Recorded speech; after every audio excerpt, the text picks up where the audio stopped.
Hello everyone! Today we will conduct a very interesting chemical experiment which is called a bike and dog. I'll start with a big warning. This experiment has been done by professionals and its repetition without the knowledge of safety and any other necessary knowledge can lead to various unpleasant consequences which we all would like to avoid. This experiment is all about interaction of carbon disulfide with nitrous oxide or nitrogen monoxide. To begin, let's see how this reaction happens with nitrogen monoxide. Nitrogen monoxide will be prepared by copper reaction with concentrated nitric acid.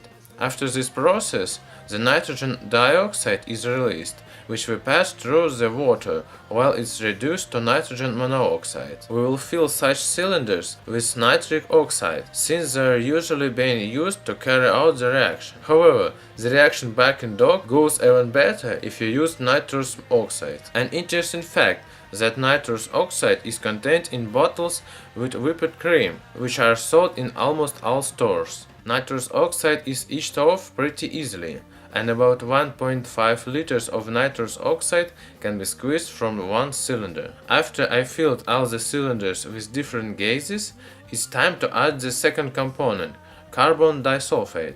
Carbon disulfide is stored in these special banks, since it is very toxic, and work with it can only be done after acquiring the necessary special training. The ratio of carbon disulfide and nitrous oxide should be approximately 2 ml of carbon disulfide per 1 liter of gas. After adding a small amount of carbon disulfide in the cylinder, it should be mixed for the carbon disulfide to be evaporated and mixed with nitric oxide. Well, now, let's do the experiment.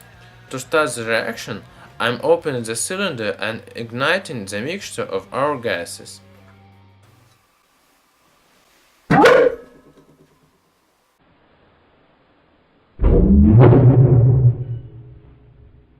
The reaction is very beautiful, during which a bright flash occurs, and so-called dog barking. Therefore, this experiment is called a bike and dog.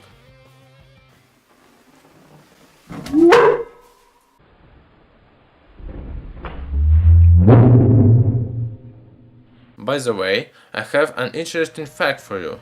Before the invention of camera flashes, this reaction often has been used as the illuminator for photography.